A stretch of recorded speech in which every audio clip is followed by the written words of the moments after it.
Hello, everyone, and welcome back to the Liza English Podcast. Hey, everyone. It's great to have you here. I'm your host, Liza, and I'm here with my co-host, Chris. Thanks for joining us today. Before we get started, don't forget to subscribe to the channel and turn on notifications so you never miss a new episode. And if you enjoyed today's conversation, give the video a like and share it with another English learner. All right, let's jump into today's topic. This is one that almost every English learner can relate to. Definitely. Today, we're talking about why speaking English feels so difficult. I think it's one of the biggest frustrations learners face. Many people can understand podcasts, videos, and even books in English. But when it's time to speak, everything suddenly feels much harder. I hear that all the time. People often say, I understand English, but I can't speak it. And honestly, I understand why they feel that way. You spend months or even years learning vocabulary and grammar, so it can be frustrating when a simple conversation still feels difficult. Exactly. And then someone asks you a very basic question, like, how was your weekend? And suddenly your brain starts working overtime. That's so true. What's funny is that many learners actually know the answer. They have the vocabulary. They know the grammar. But because they have to respond immediately, they start doubting themselves. I think that's a huge part of the problem. When you're listening, you only need to understand the message. But when you're speaking, you have to create the message yourself. That's a very different skill. It really is. And I think people sometimes underestimate how much is happening in their minds during a conversation. You're listening to the other person, thinking about your response, choosing words, remembering grammar, and trying to pronounce everything correctly. That's a lot to do at once. No wonder people feel nervous. Exactly. And when people feel nervous, they often make more mistakes. Then they become even more nervous. It's a cycle. Yes, and unfortunately, it's a cycle many learners experience. Another thing I've noticed is that learners often expect themselves to speak perfectly. That's true. They don't want to make grammar mistakes. They don't want to use the wrong word. They don't want to mispronounce anything. So before they speak, they try to build the perfect sentence in their head. And by the time they're ready, the conversation has already moved on. Oh, exactly. I think perfection is one of the biggest enemies of fluency. If you're always waiting for the perfect sentence, you'll spend more time thinking than speaking. That's such a good point. Because communication doesn't need to be perfect. It just needs to be clear. Absolutely. Most conversations aren't grammar tests. People simply want to understand each other. And that's something worth remembering as we continue today's discussion. Because in the next part, we're going to talk about one of the biggest reasons people stay quiet in English conversations: the fear of making mistakes. Let's talk about something that affects almost every English learner at some point: the fear of making mistakes. I think that's one of the biggest obstacles to speaking confidently. I agree. And what's interesting is that many learners know more English than they think they do. The problem isn't always their knowledge. Sometimes it's their fear. That's true. I've met learners who can have a conversation quite well, but they're constantly worried about saying something incorrectly.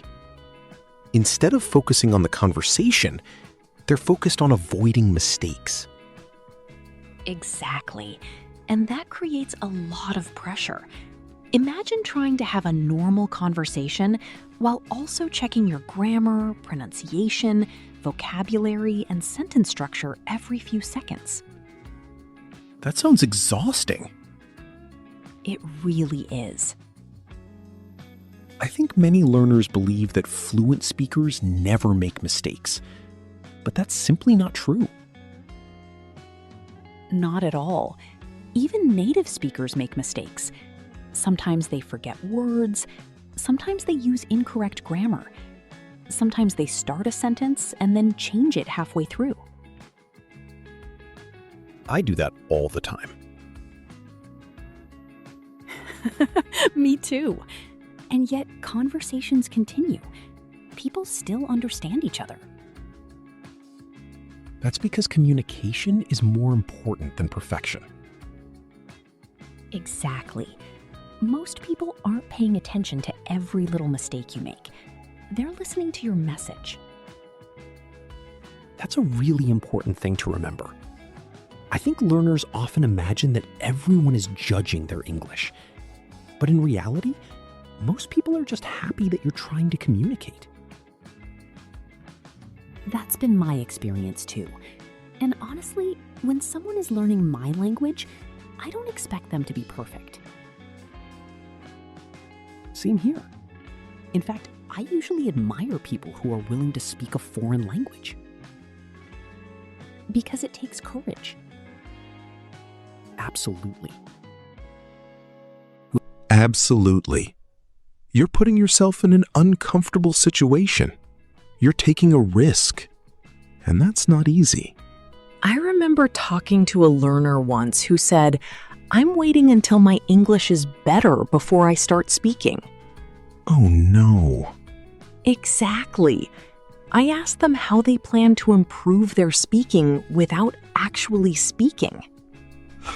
That's a good question. The truth is that speaking improves through speaking. There's no shortcut. It's a bit like learning to ride a bicycle. You can watch videos, you can read books, you can study techniques, but eventually you have to get on the bicycle. That's a great comparison. And yes, you might make mistakes.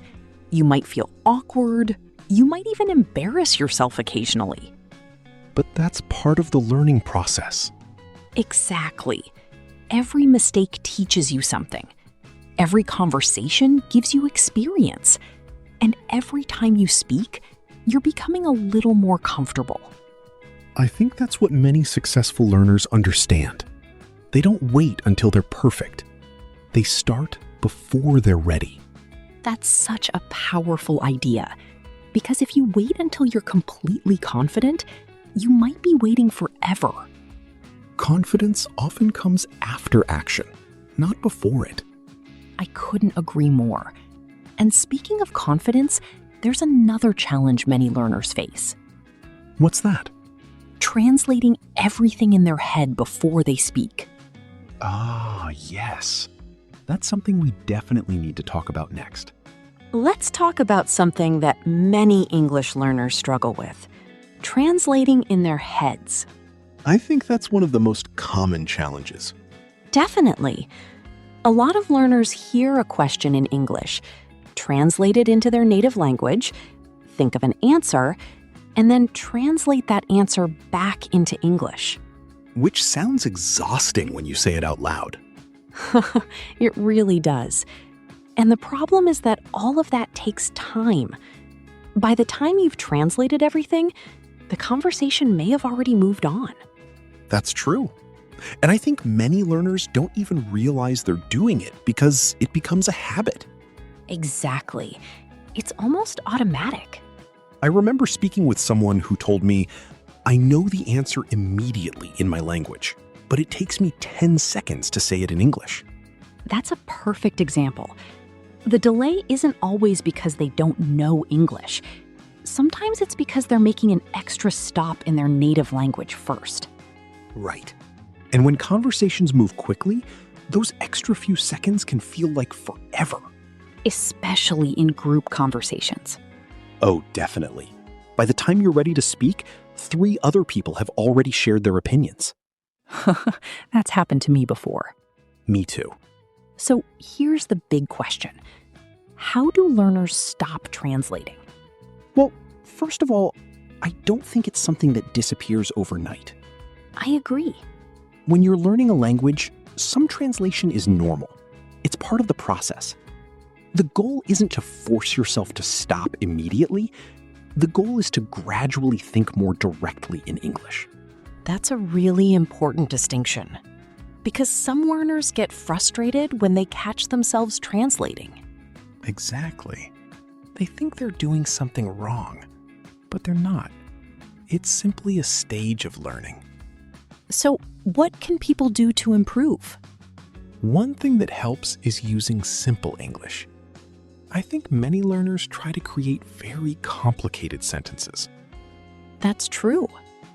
Instead of using words they know well, they search for the perfect word or the perfect expression. And that's usually when the translation starts. That's such a good point. Sometimes a simple sentence is better than a complicated sentence. Absolutely. For example, imagine you can't remember a specific word.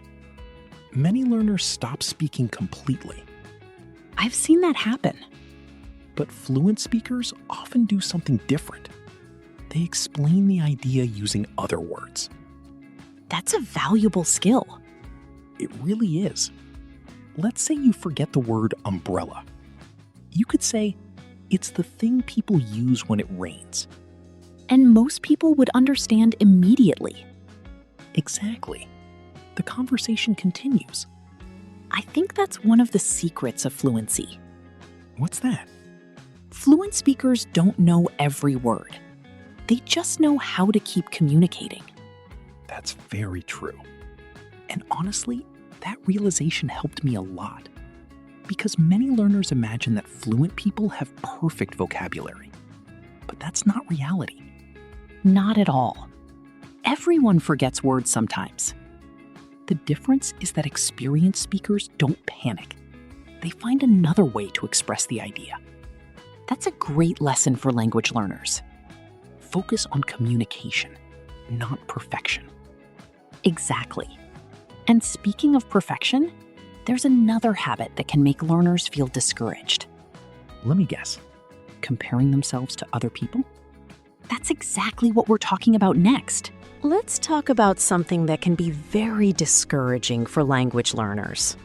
Comparing yourself to other people? Exactly. And I think almost everyone has done it at some point. You hear someone speaking English fluently, and suddenly you start thinking, why can't I speak like that? That's such a common reaction, especially now that people spend so much time on social media and YouTube. You're constantly seeing people who seem confident, fluent, and comfortable speaking English. The problem is that we usually see the result, not the journey. That's a great point. We see someone speaking fluently today, but we don't see the years of practice that came before it. Exactly. We don't see the mistakes they made. We don't see the awkward conversations. We don't see the moments when they felt nervous or embarrassed. And every fluent speaker has had those moments. Absolutely. Nobody starts speaking perfectly. I think comparison becomes dangerous when it makes people feel like they're failing. I agree. Because language learning isn't a competition. You're not trying to beat anyone else. You're trying to become a better version of yourself. Exactly. A much better comparison is with your past self. That's a mindset I really like. Instead of asking, why am I not as good as that person? Ask, am I better than I was 6 months ago? That's a much healthier question. And usually the answer is yes.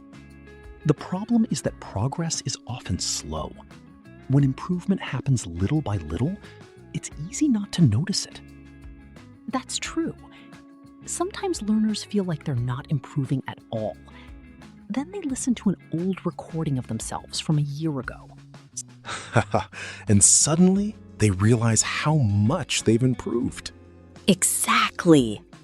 Have you ever noticed that people are often much harder on themselves than other people are? Definitely. A learner might have a conversation that's 90% successful, but afterward, they only think about the one mistake they made. That's so true. They ignore all the words they remembered, all the sentences they built correctly, and all the communication that actually happened. Instead, they focus on one small mistake. Which isn't very fair, if you think about it. Not at all. Imagine a friend told you they had a great conversation, but made one grammar mistake. You probably wouldn't think it was a big deal. Exactly. But when it's our own mistake, it suddenly feels huge. I think learners need to give themselves more credit. Learning a language is difficult. It takes time, patience, and consistent practice. And that's something worth respecting. Absolutely. Every time you speak English, you're doing something challenging. Even if it doesn't feel perfect. Especially if it doesn't feel perfect. That's true. So if you're listening today and comparing yourself to someone else, try this instead. Compare yourself to where you were last month, or 6 months ago, or last year. Because that's where you'll really see your progress. Exactly. And once you start noticing your progress, something interesting happens. You become more confident. Right. And confidence plays a huge role in speaking English. Which brings us to our next topic. How can learners become more confident when speaking English? So let's talk about confidence. I think confidence is something every English learner wants, but many people misunderstand where it comes from. I agree. A lot of learners think confidence comes first. They think, once I feel confident, I'll start speaking English. But in reality, it usually works the other way around. Exactly. Confidence often comes from experience. The more conversations you have, the more comfortable you become. That's true. Think about any skill you've learned in your life, whether it's driving, cooking, playing a sport, or learning a language. You probably weren't confident on the first day. Definitely not. Confidence grows after you've done something many times. And I think that's good news for learners, because it means you don't need to wait until you're confident to start speaking. That's a really important point. You can start speaking now, even if you're nervous, even if you make mistakes, even if your English isn't perfect.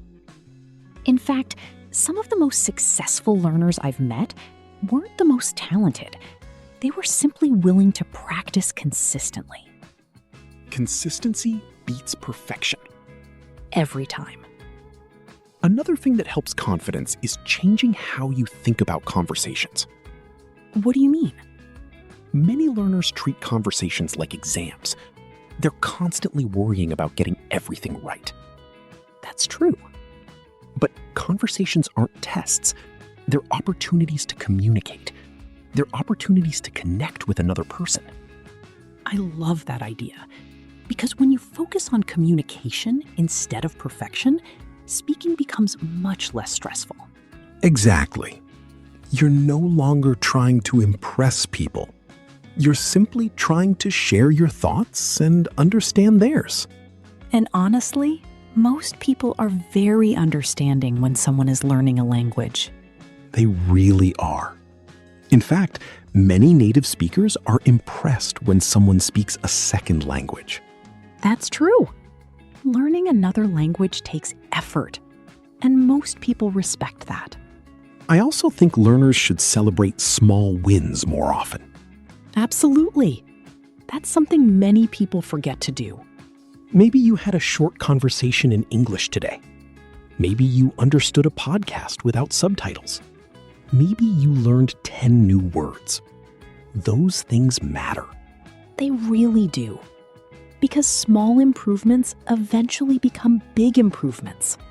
Exactly. Nobody becomes fluent overnight. Fluency is built one conversation at a time. One new word at a time. one practice session at a time. One mistake at a time. That's true. And maybe that's the most important lesson. Mistakes are not signs of failure. They're signs that you're learning. I couldn't agree more. And once learners understand that, speaking becomes a lot less scary. Definitely. Now, before we finish today's episode, let's talk about some practical things listeners can do to improve their speaking skills starting today. I like practical advice. Me too. Before we finish today's conversation, let's share a few practical tips that can help learners improve their speaking skills. I like this part because people always ask, what should I do? Exactly. And the good news is that you don't need anything complicated. You don't need a perfect study plan. You don't need to study 10 hours a day. That's good news already. It is. I think one of the best things learners can do is simply speak more often.